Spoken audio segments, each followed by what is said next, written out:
అని పెద్ద క్యారియర్ తీసుకొస్తారు, 2 కేజీలు పెట్టి క్యారియర్ తీసుకొస్తారు. అది కాదు భోగం అంటే. మనం స్వామివారికి ఇచ్చి నివేదన చేసి మొత్తం ప్రసాదం అందరికీ వినియోగించండి, చివరిలో 4 మెతుకులు చాలు అని ఎవరైతే భక్తులు తిని భగవంతుడు నివేదన చేసి తాను 2 మెతుకులుంటే చాలు అని అనుకుంటారో అది భోగము, అది భోగ్యము. స్వామివారికి చక్కగా మనం వస్త్రాలు సమర్పిస్తాం, బట్టలు ఇచ్చాము. ఇప్పుడు వీళ్ళందరూ బట్టలు ఇచ్చారు, మళ్ళీ తీసుకుపోతారు 2 బొమ్మలు ఇచ్చింది.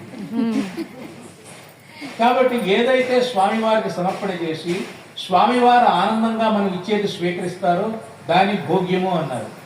ఈ విధంగా స్వామివారి కైంకర్యంలో మనం తరిస్తూ భక్తులను కూడా తరింప చేసేది ఏదైతే ఉంటుందో దానిని భోగి అనేటువంటి పేరుతో పిలిచారు. తర్వాత భోగి మంటలు, ఇంట్లో పాలసామం, ఆ కథలు లేదు. కాబట్టి అటువంటి గోదా రంగనాథ స్వామి వారి యొక్క కళ్యాణం ఈరోజు వైభవంగా జరుగుతూ ఉంటుంది. అన్ని దివ్యక్షేత్రాలలో కూడా ఆండాళమ్మ వారు విష్ణు చిత్తుల వారికి మరి ఆ తులసి కాననం అంటే తులసి తోటలో ఆవిడ అయోనిజిగా లభించి స్వామివారిని ప్రతిరోజు సేవించుతూ ఉంది. శ్రీకృష్ణదేవరాయలు ఆముక్తమాలేదని పుస్తకం రాశారు, చదివారు ఎప్పుడైనా? శ్రీకృష్ణదేవరాయలు ఈటి రామారావు అంటారు. శ్రీకృష్ణదేవరాయలు ఆముక్తమాలేద అనేటువంటి ఒక గ్రంథం రచించారు. అందులో ఆండాళమ్మ వారి గురించి ఆయన వర్ణిస్తారు. తెల్లవారుజామునే అమ్మవారు లేచి మౌన నియతి మేల్కాంచి అని అంటారు. మౌన నియతి మేల్కాంచి, నిద్ర లేచేటప్పుడు చాలా మౌనంగా లేవాలి. లేచి లేవగానే ఒళ్ళు కూర్చుని కాఫీ అని వచ్చి అనుకోండి, దానిలో ప్రయోజనం లేదు. మౌనంగా లేచి చక్కగా తలారా స్నానం చేసి చక్కగా బొట్టు గుమ్మడి గింజంతా తా పాలభాగంబన పెట్టినట్టు అని అంటాడు. ఆగావం భుజ సంభవాది వినత శాంతోచ్యుత శాశ్వతో సంపుల్లాముల పుండరీక నయన పుణ్యపురాణ పుమాన్ లోకేశ శృతిచోరసోమకహరో మత్స్యావతారో హరి శ్రీమాన్ సింహగిరీశ్వర కరుణయా దత్యాత్సతా మంగళం. సావధాన సుముహూర్తే సావధాన సులగ్నే సావధాన లక్ష్మీనారాయణ ధ్యాన సావధాన శ్రీమత్పూర్ణసుధాం సుశోభితకన శుక్లాంబర సుందర సత్రాజ్యస్య చతుర్భుజ సుమనిర్విష్ణుర్వినోదీ విరాట్ భక్తాభీష్టఫల ప్రధాన నిపుణ శశ్వత్ప్రసన్నాననః పాయాద్భో భగవాన్ పురాణ పురుష కుర్యాచ్చరా మంగళం. సప్తద్వీపకులాచలేంద్ర జలధి స్తోమాభిసంక్రాంత భూభారాలీఢ ఫణీంద్ర మందరధరో మందారమాలార్చితః భావజ్ఞో బహుచక్రలాంఛితత్తను కూర్మావతారో హరి శ్రీమాన్ సింహగిరీశ్వర కరుణయా దత్యాత్సతా మంగళం.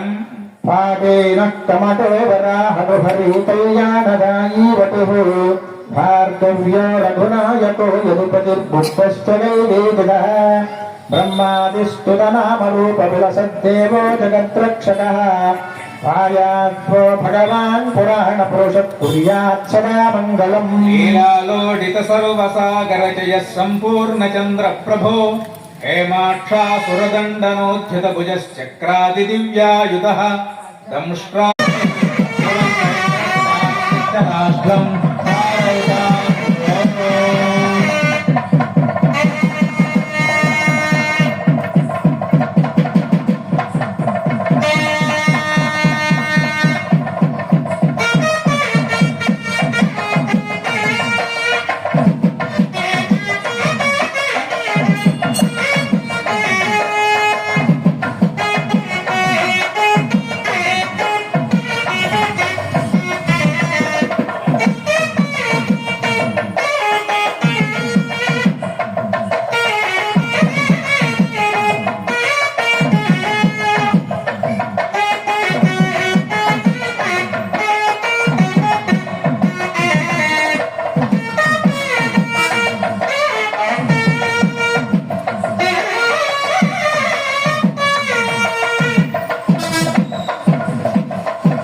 ఉంది.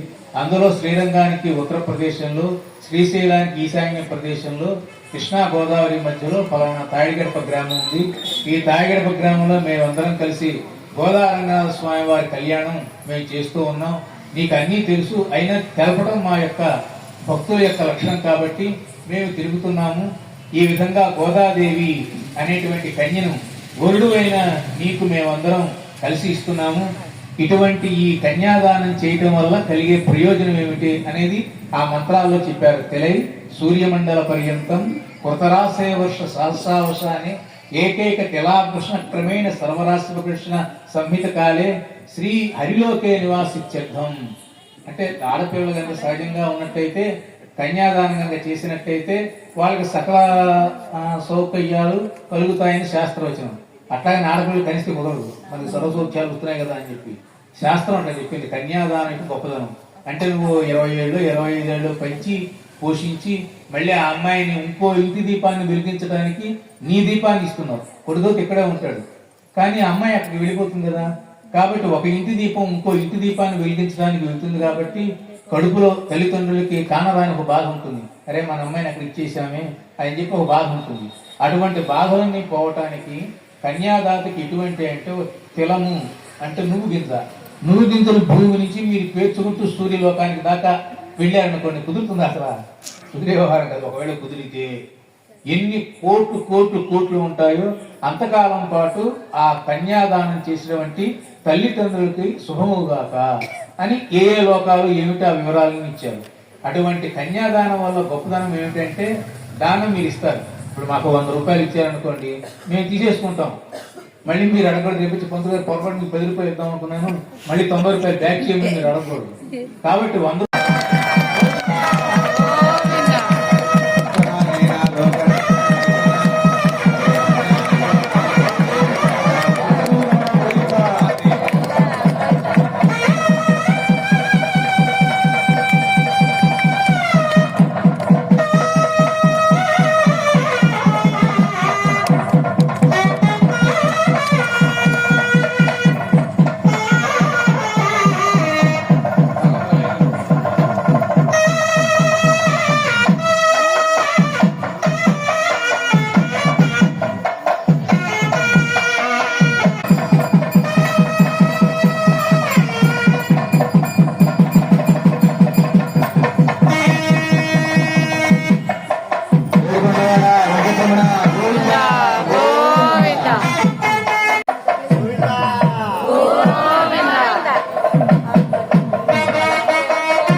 కాస్తి మంగళహారతి పడండి.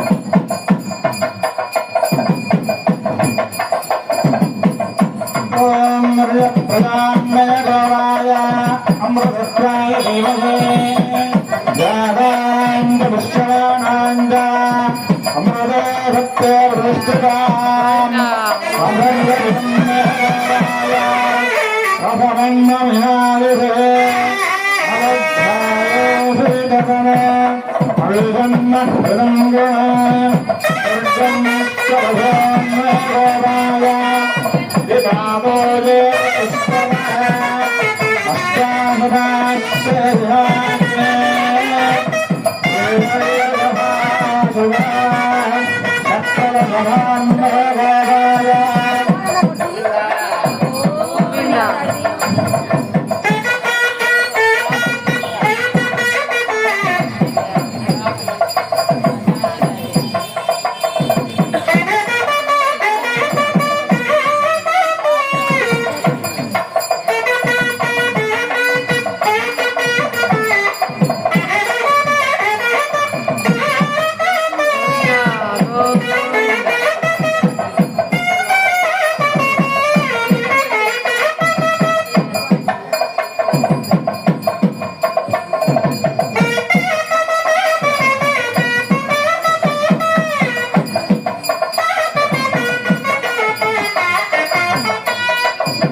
గోవింద